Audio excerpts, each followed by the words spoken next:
January 26, 1945. Holzwihr, France.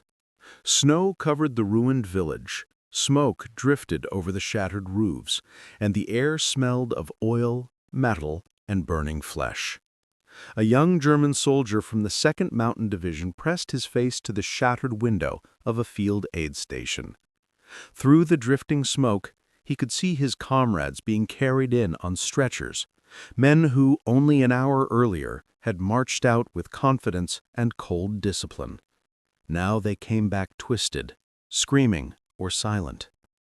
250 men, 6 tanks, and one clear objective: to overrun an American position held by a single lieutenant standing beside a burning M10 tank destroyer. That lieutenant was Audie Murphy. He was barely 20 years old. Wounded, covered in dirt and blood, he climbed onto the flaming wreck and grabbed hold of the heavy machine gun mounted on top. For the next hour, the battle became a nightmare. The German attack dissolved under a storm of gunfire. The weapon Murphy held, the Browning M2 .50 caliber heavy machine gun, was not a miracle of modern technology or some secret Allied project. It was an old design, dating back to 1933, a simple, brutally efficient product of American industry. By the time the smoke cleared, only 70 of the attacking Germans could still fight. The rest lay scattered across the frozen ground, silent testimony to a single gunner's defiance. The survivors spoke not of courage or tactics that night, but of the weapon. They called it the Hammer of God, a gun whose bullets did not merely wound, they erased. German medical officers soon learned to recognize the wounds it inflicted: limbs torn apart, torsos pulverized, faces unrecognizable. Unlike rifle bullets that might pierce cleanly, the .50 caliber slug transferred such tremendous kinetic energy that the human body could not contain it. In field hospitals, orderlies whispered grimly when they saw such injuries. There was little they could do. A shot to the arm meant amputation. A shot to the chest meant death. The German soldiers learned to dread not only the weapon itself, but the sound of it, the deep percussive rhythm that rolled across the battlefield like thunder. Even those who escaped physical harm often did not escape the psychological toll. Medical reports began recording combat exhaustion and nervous collapse at rates far higher among troops exposed to sustained .50 caliber fire. The effect was invisible but devastating. Soldiers could no longer trust cover. They believed that no wall, no tree, no stone was thick enough. Under .50 caliber fire, survival seemed a matter of luck, not skill. And when luck becomes the only hope, discipline begins to crack. Holzwihr was not the only battlefield where the M2 carved its legend, but it was the moment when fear began to take shape. A fear that would follow the German army from the hedgerows of Normandy to the forests of the Ardennes, from the sands of North Africa to the crumbling cities of the Reich. To the Germans, it seemed incomprehensible. The Americans had not built the most advanced machine gun.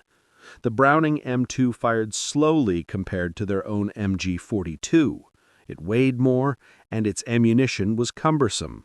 But it almost never failed. It could fire in the freezing cold or the scorching desert. It could run for hours without jamming. It was not elegance, it was endurance. That reliability became its true weapon, a gun that could fire forever, a weapon that could outlast fear itself.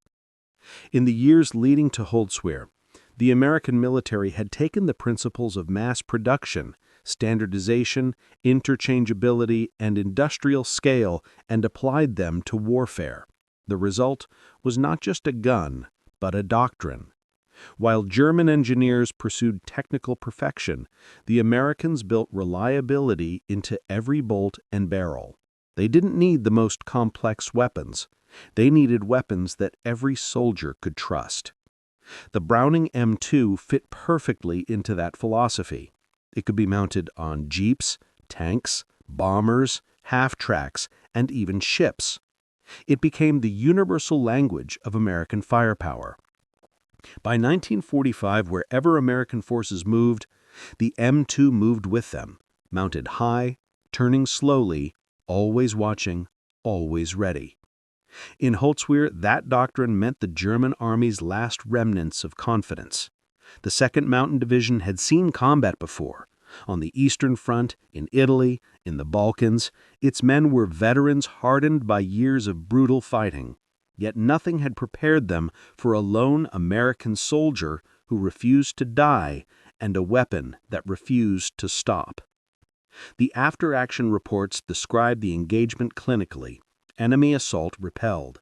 Estimated 50 casualties inflicted by Lieutenant Murphy. But the numbers could not capture the terror of that moment. Witnesses spoke of streams of tracer fire cutting through the fog, of the deafening rhythm of the gun, of tanks halting mid-assault as the .50 caliber rounds tore through their optics and crews.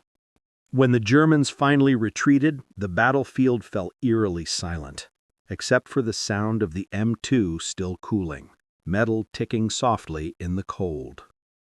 Murphy was later awarded the Medal of Honor for his defense of Holzwehr. The citation described a single soldier holding off an entire company, but the weapon shared his victory. The M2 had once again proved that simplicity, multiplied by industrial will, could crush even the most disciplined army. That day in Holzwehr was more than a battle. It was a turning point in the psychology of modern war. The Germans, who had once prided themselves on their superior small arms, the MG-34, MG-42, and MP-40, were forced to confront an uncomfortable truth. Technological brilliance was meaningless without logistical abundance. Precision meant nothing against persistence. The flying hammer, as some later called the Browning M2, became the embodiment of America's new warfare, a blend of machinery, manufacturing, and merciless endurance. As 1945 unfolded, the echoes of Holzwehr spread across Europe. Every German unit that heard the slow, heavy rhythm of the M2 understood what it meant. They were facing an enemy who could keep firing long after the last German bullet had been spent. The sound of the Browning was not just gunfire, it was the sound of inevitability. September 6, 1943, Stuttgart, Germany. The late summer air above the city shimmered as sirens wailed below. On radar screens and lookout towers, the black dots appeared first as a rumor, then as a certainty. 388 B-17 Flying Fortresses were approaching from the west, the first major daylight raid on Germany's industrial heartland. Luftwaffe pilots were waiting. They were veterans of countless battles, men who had hunted bombers over the Channel and Moscow and returned with rows of victory tallies painted on their aircraft. They had faith in their machines, the Focke-Wulf 19 and Messerschmitt Bf 109, and in their doctrine: attack from above and ahead, fire short bursts, and peel away before the return fire could find them. As they rolled into their dives, cannons began to thunder. Shells streaked toward the oncoming bombers, explosions flashing against the blue. Yet something was wrong. The air itself seemed to explode with light. From every bomber in the formation came not smoke, but flashes, hundreds of muzzle bursts, synchronized, disciplined, and devastating. Each B-17 carried 13 Browning M2 .50 caliber machine guns mounted in every direction: nose, tail, waist, dorsal, and belly turrets. In a formation of 36 bombers, that meant 468 heavy machine guns, each firing at 500 rounds per minute. Together, they created a continuous storm of steel, over 6,000 rounds per minute, sweeping the sky clean of anything that dared approach. German pilots had trained to fear explosive cannon shells. They knew that a single 20-millimeter hit could tear a bomber apart. But this was different. The American bullets did not explode. They punched through. The big half-inch rounds tore through wings, fuel tanks, armor plating, and pilot canopies, leaving gaping holes that bled smoke and hydraulic fluid. The Luftwaffe had never seen defensive fire like this. Fighters dived in only to find themselves flying into walls of tracers. One ace, Oberlieutenant Heinrich Hammerheller, later wrote to his family, "To attack the Americans is to fly through a storm of steel. You see the tracers, 1 in 5, and you know that for every tracer you see, 4 bullets you cannot see are flying past. By the time you reach cannon range, you are already inside their killing zone." For every bomber that fell, 2 or 3 German fighters went down in flames. The cost was unbearable. Experienced pilots, men the Luftwaffe could no longer replace, were being shredded by gunfire from aircraft that flew like floating fortresses. The German Air Force began to understand that it wasn't facing just a weapon, but a system, a doctrine forged in the factories of Detroit and Buffalo. The mathematics of American firepower had replaced the art of air combat.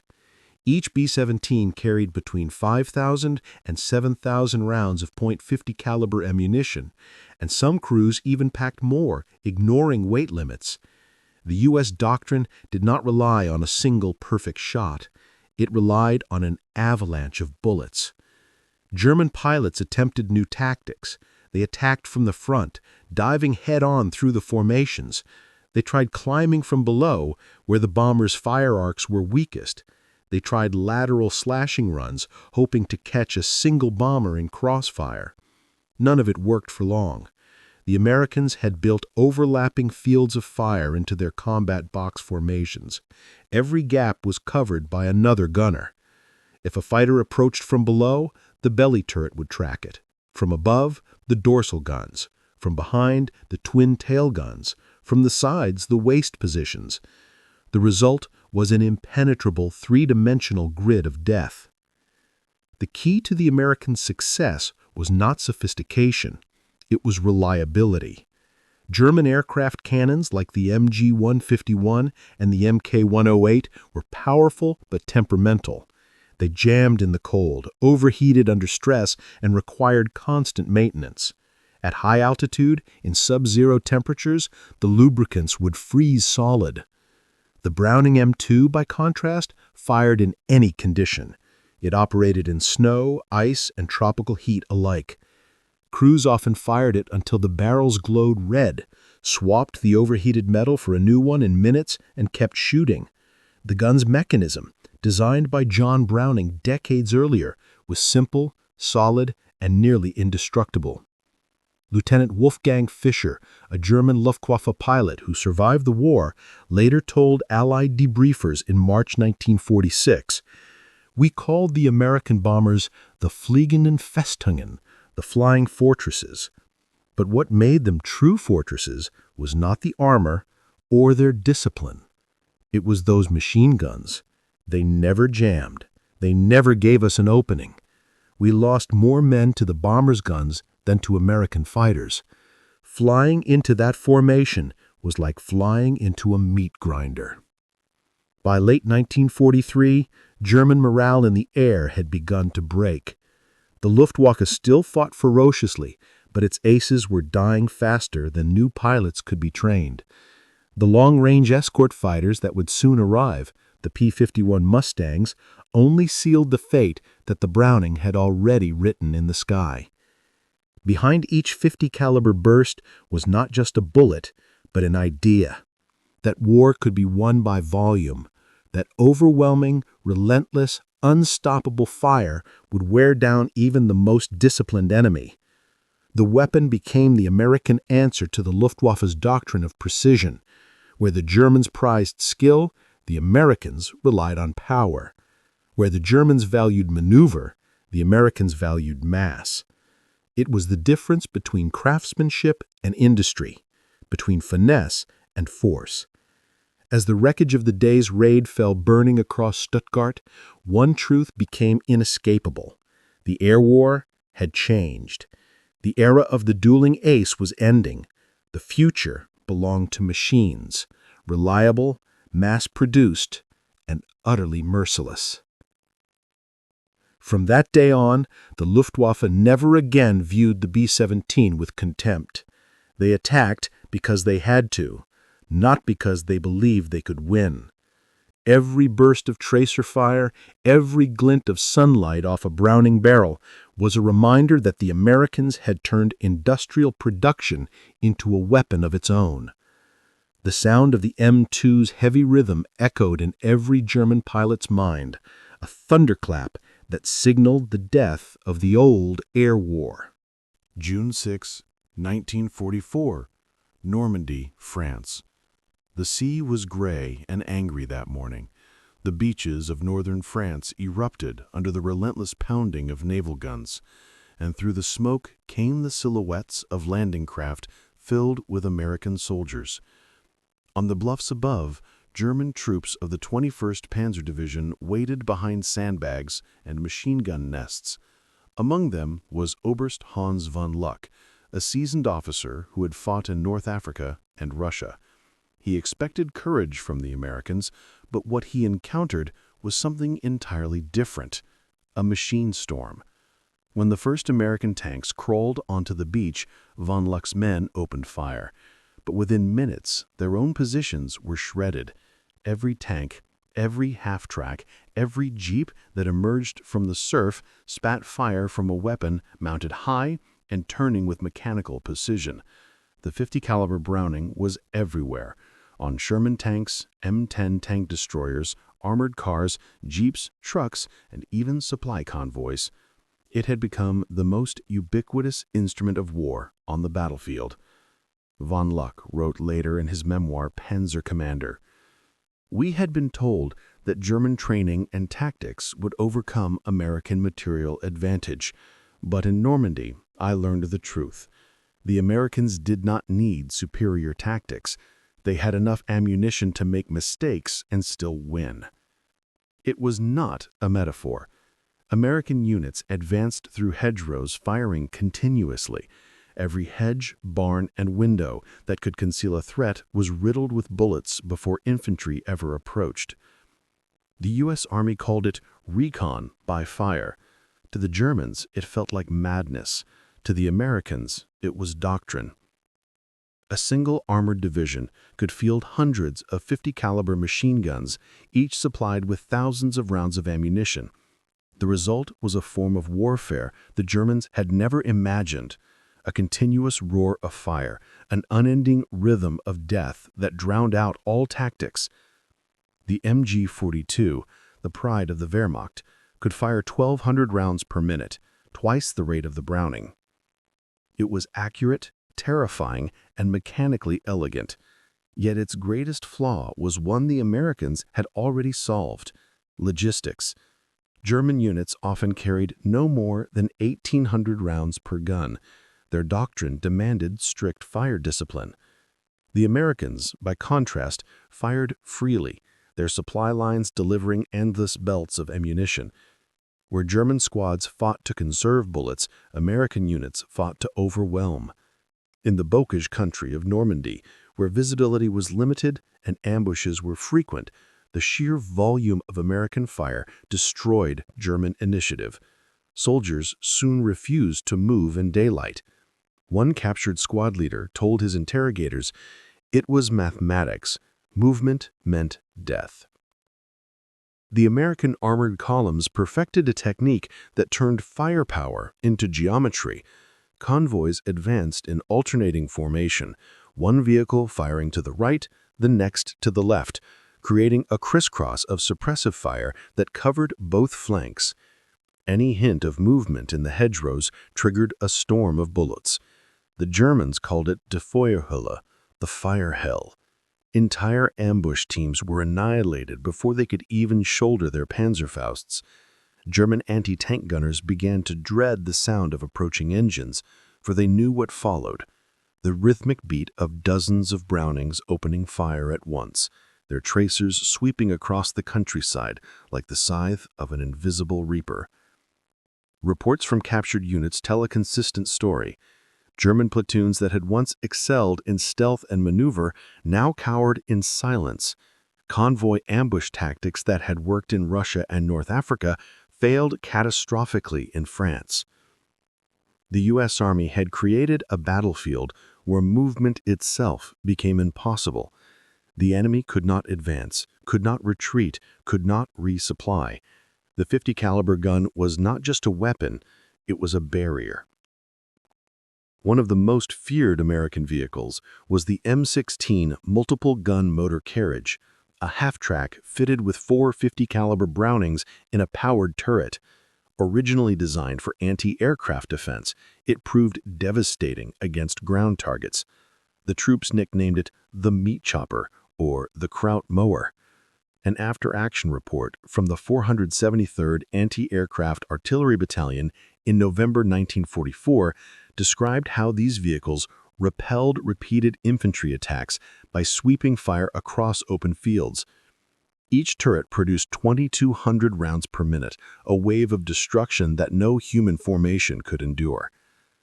By late 1944, the Luftwaffe had virtually been destroyed, and the anti-aircraft half-tracks turned their guns downward.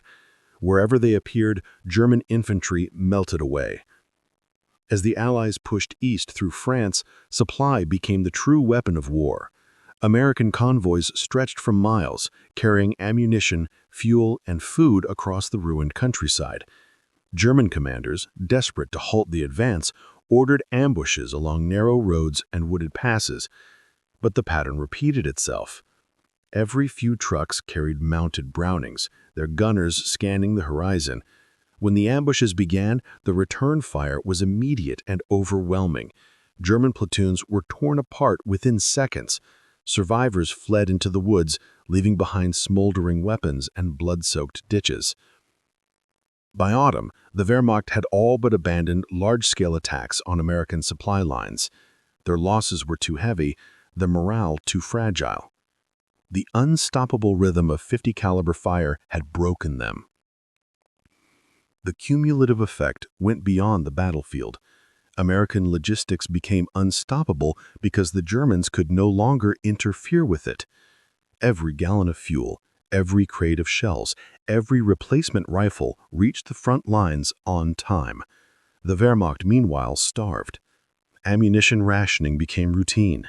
Tanks sat idle for lack of gasoline. Units reported receiving orders without the means to execute them. The imbalance was total. It was as if the Americans had built an empire of bullets, and at its heart stood the M2 Browning, simple, relentless, unbreakable. In the quiet moments between battles, captured German soldiers began to reflect on what they had seen. Many had fought on the Eastern Front, facing Soviet human waves and artillery barrages, yet they said nothing compared to the Americans. One prisoner told his interrogator, "The Russians attacked with people, the Americans attacked with fire." This was not mere poetry. It was the most accurate description of American doctrine. Fire first, move later. Machine guns were used not to support infantry, but to lead the attack. The gunfire never stopped. It shaped the landscape itself, flattening hedgerows, tearing through stone walls, reducing entire hamlets to rubble. Even the nights offered no peace. American gunners fired bursts of tracers into the darkness, their glowing arcs marking invisible boundaries that no German dared cross. Every fifth round burned red, and between those lines of light flew invisible 4 bullets. Watching them, German soldiers realized a horrifying truth.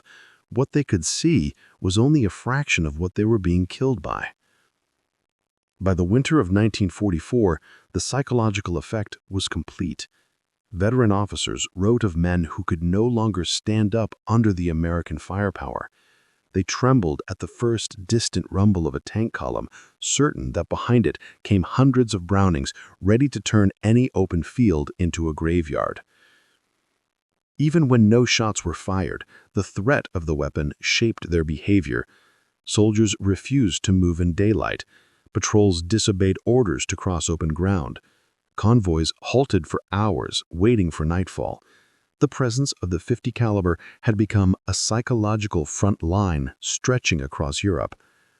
The German army, once famed for its precision and discipline, found itself paralyzed, not by fear of defeat, but by the impossibility of victory. And behind every burst of fire, every scorched field, every shattered wall, lay the same truth that had been revealed at Holzweiler. The United States had not built the perfect weapon. It had built the reliable one. It was not brilliance that turned the tide of war. It was repetition. Endless, mechanical, dependable repetition. The same sound that haunted the skies over Stuttgart now ruled the fields of France.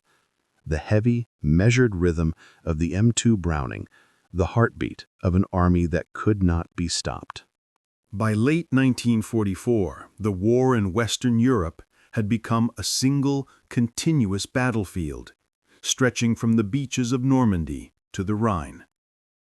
German troops lived under a sky that never seemed empty. It was filled with the low, guttural roar of radial engines, a sound that made every soldier freeze, every driver stop, every officer scan the horizon. It was the sound of the Republic P-47 Thunderbolt, the heaviest and most durable fighter-bomber of the American arsenal.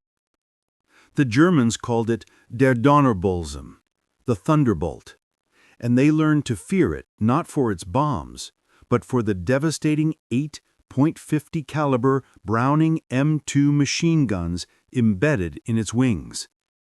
Each gun fired 425 rounds. Together, they unleashed 4,400 bullets per minute.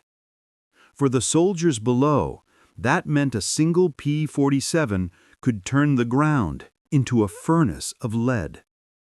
When the Americans first introduced the Thunderbolt in Europe, Luftwaffe commanders dismissed it as clumsy, too big, too heavy, too slow to fight their sleek Messerschmitts.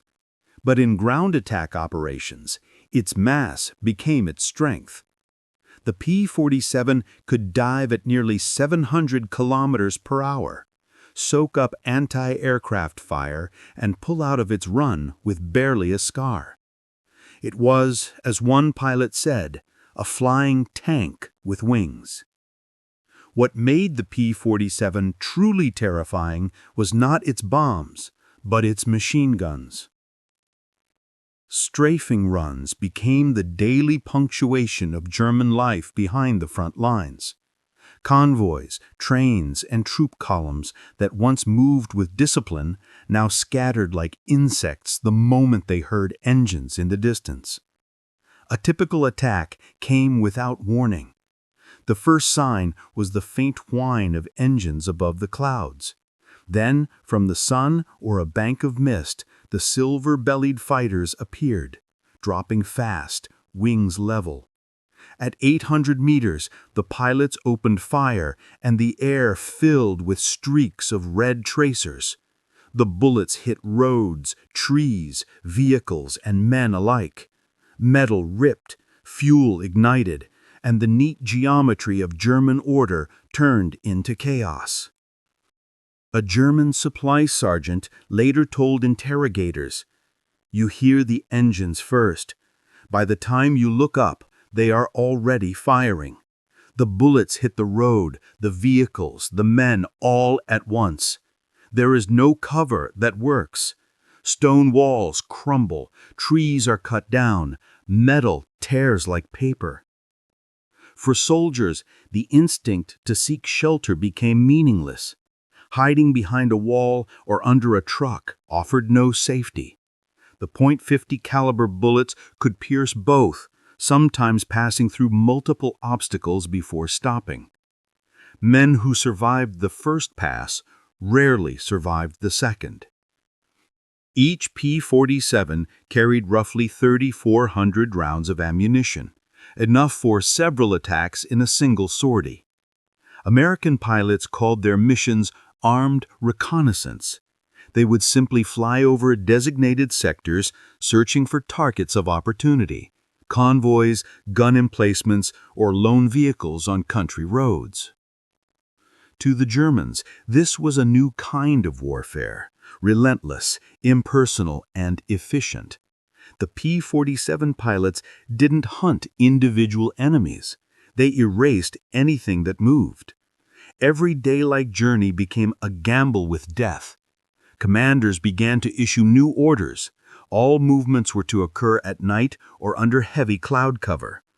But even darkness was no guarantee. American ground forces had already adopted the same philosophy: fire at everything suspicious. Between the endless bursts of the M2 on land and the strafing P-47s from above, the front lines of the Reich had dissolved into a perpetual zone of fire. The numbers told the same story. During the summer and autumn of 1944, Thunderbolt squadrons destroyed thousands of trucks, locomotives, and armored vehicles.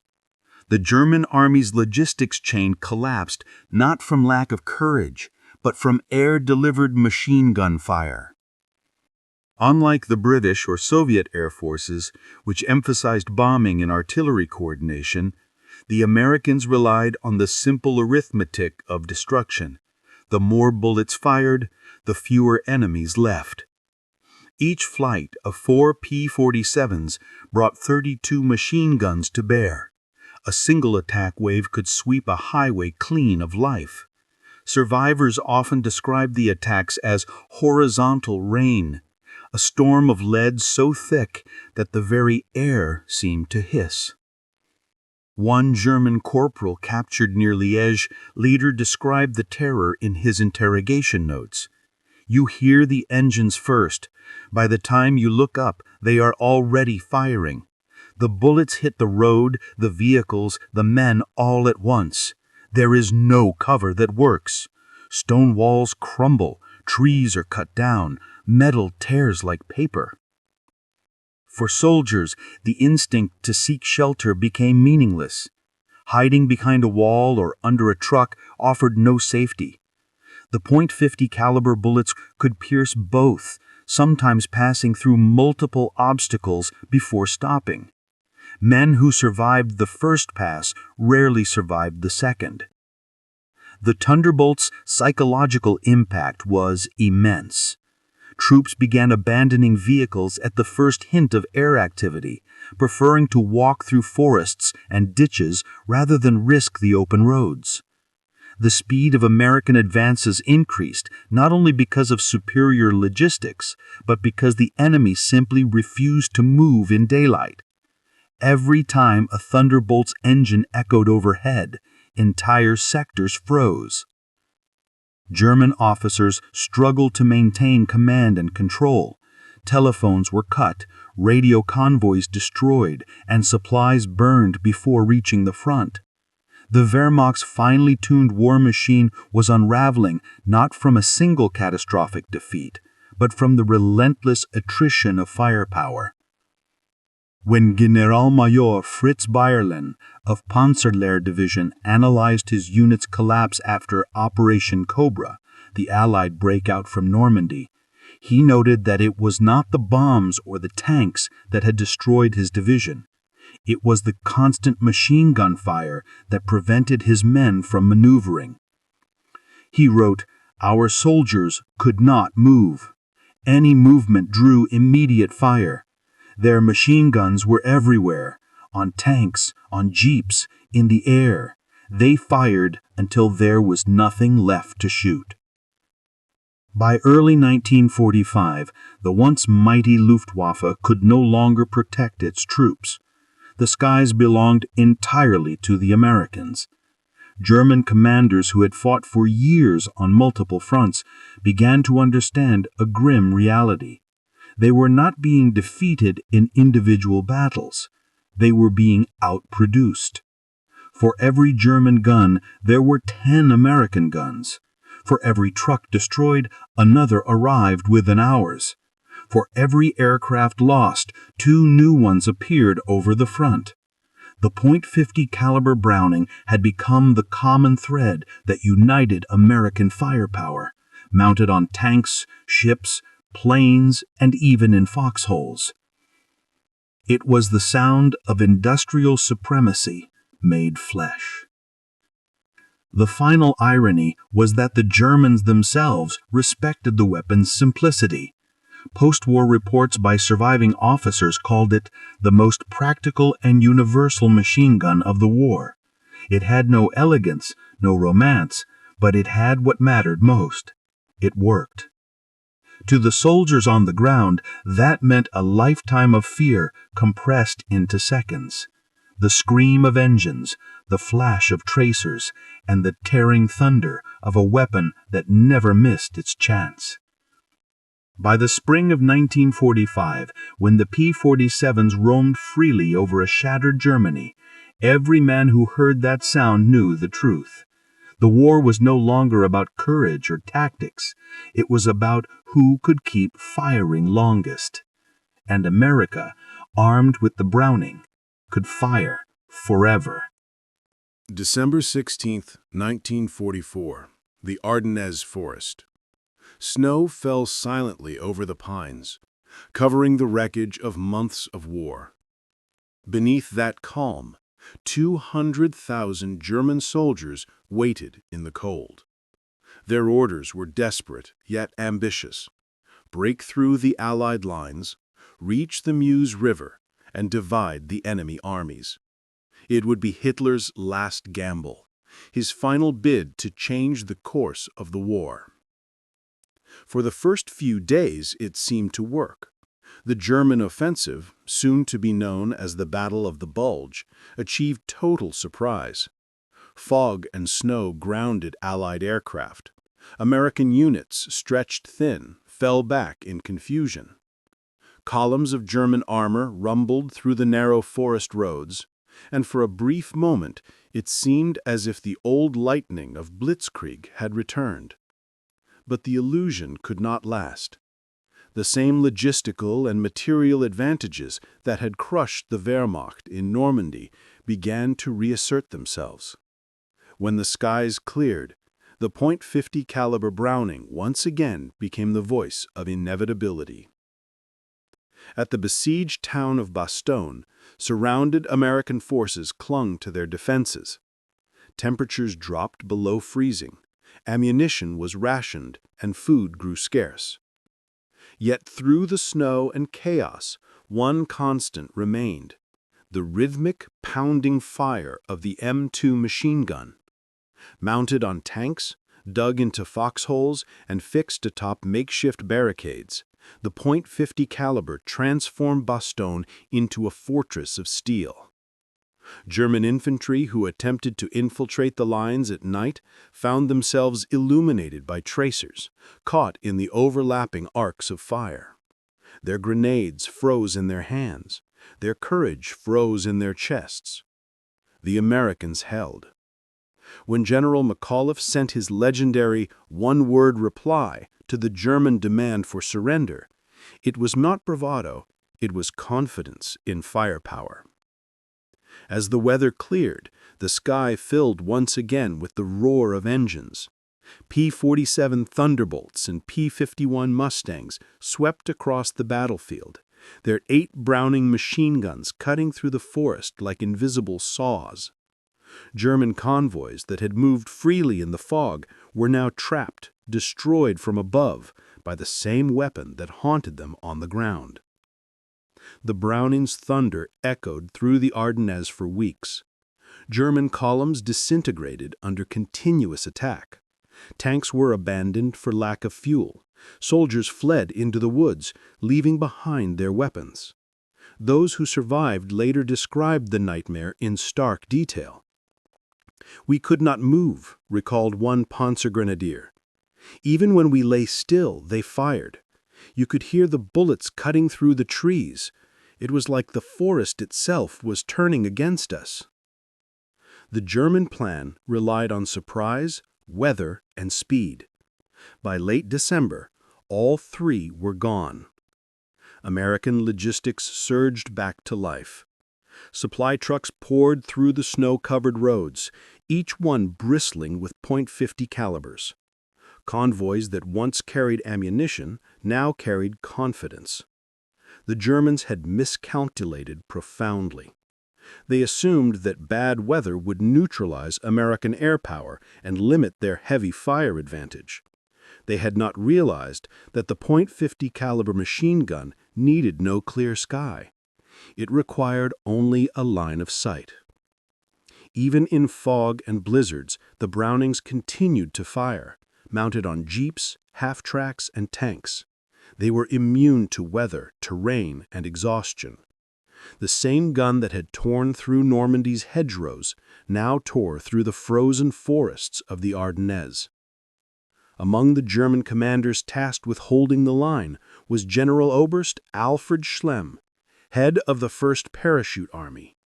A career soldier, he had fought across Europe since 1939 and now faced the impossible, defending Germany's western border with dwindling fuel, ammunition, and men. In his post-war analysis written in Allied captivity, Schlemm reflected on what had truly broken his army. It was not the tanks or the artillery that defeated us, but the endless small arms fire. The Americans could bring machine gun fire to any point at any time. Our soldiers learned to recognize the sound at great distances. They called it the sound of hopelessness. By early 1945, the term hopelessness had replaced defeat in many German field reports. Units were still fighting, but their actions had lost meaning. The war was no longer about holding ground. It was about surviving another day under relentless fire. As the Allies crossed the Rhine in March 1945, the pattern repeated. German positions collapsed not because of a single decisive battle, but because of the cumulative weight of American firepower. Every attempt to maneuver was met with instant reaction. Every concentration of troops drew devastating .50 caliber fire from tanks and trucks. German anti-tank teams, once so effective in ambush, could barely operate. To aim a Panzerfaust meant exposing one's body for a few seconds, and in those seconds the air filled with tracers. The courage to fight had become suicide. By the time the snows melted, the German army was a ghost. The last offensives had consumed their fuel, ammunition, and hope. What remained of the Wehrmacht fought on instinct, knowing that every engagement would end the same way, drowned in fire. Historians later called the Battle of the Bulge the last gasp of the Nazi war machine. But for those who lived through it, it was more than that. It was the final proof that modern war belonged to the side that could keep shooting. The Browning M2 was not the reason the Allies won the war, but it was the weapon that made victory inevitable. Its roar was heard from the frozen woods of Bastogne to the bridges of the Rhine. It echoed across every battlefield of the Western Front, a sound as steady and certain as the ticking of a clock marking Germany's final hours. When the war finally ended in May 1945, survivors spoke of many things: courage, defeat, loss. But again and again they returned to that sound, the sound of the heavy machine gun that never jammed, never tired, never stopped. In the words of one German officer, written years later in a quiet memoir, "The Russians defeated us with numbers, the British with patience, the Americans with fire." May 1945. Germany was silent. The fires had burned out, the engines had stopped, and in the shattered cities only the echo of the past remained. The war in Europe was over. Yet one sound, that heavy, deliberate rhythm of the .50 caliber Browning, lingered in the memories of millions. It had become more than the weapon of a single army. It was the heartbeat of an empire of industry. The German officers who survived captivity would spend years trying to understand what had gone wrong.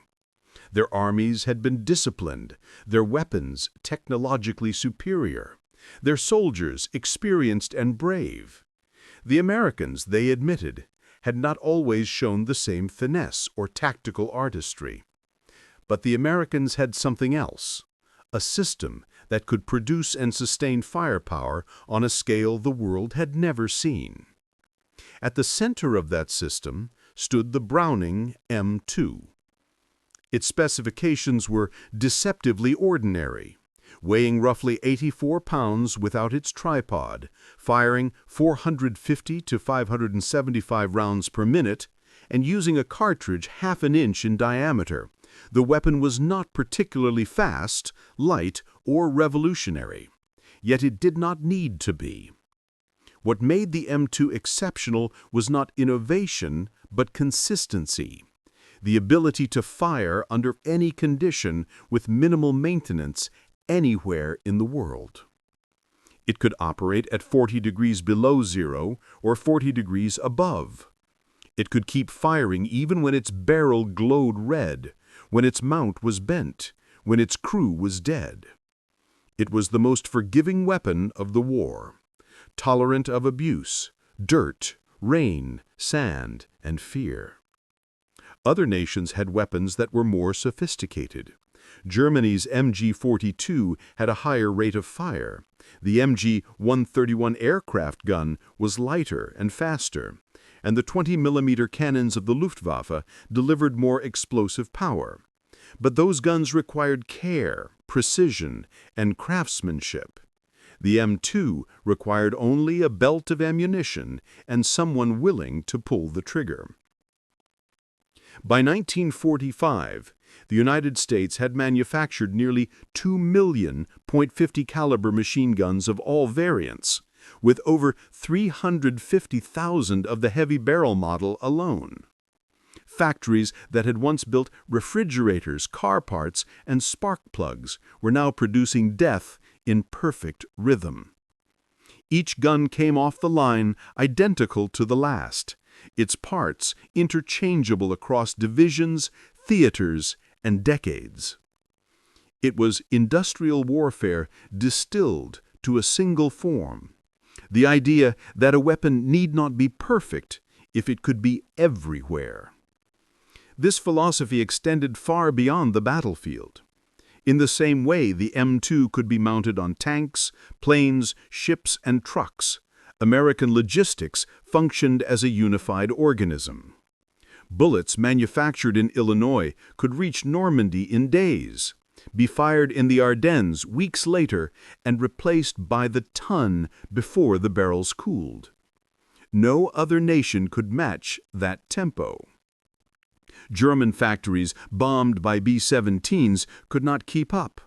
Fuel shortages crippled supply. Even the most brilliant engineering became meaningless when there were not enough parts or men to sustain it. The Browning .50 caliber was not just a gun, it was a proof of concept. That in an industrial war, the side that masters mass production and reliability will always defeat the side that chases perfection. In the years that followed, historians would struggle to categorize it. Was it a machine gun, an anti-aircraft gun, an anti-vehicle weapon? The truth was that it had been all of them. It defended bombers over Stuttgart, shredded tanks in Normandy, guarded convoys in the Ardennes, and strafed columns retreating through the Rhineland. Its legacy extended beyond World War II.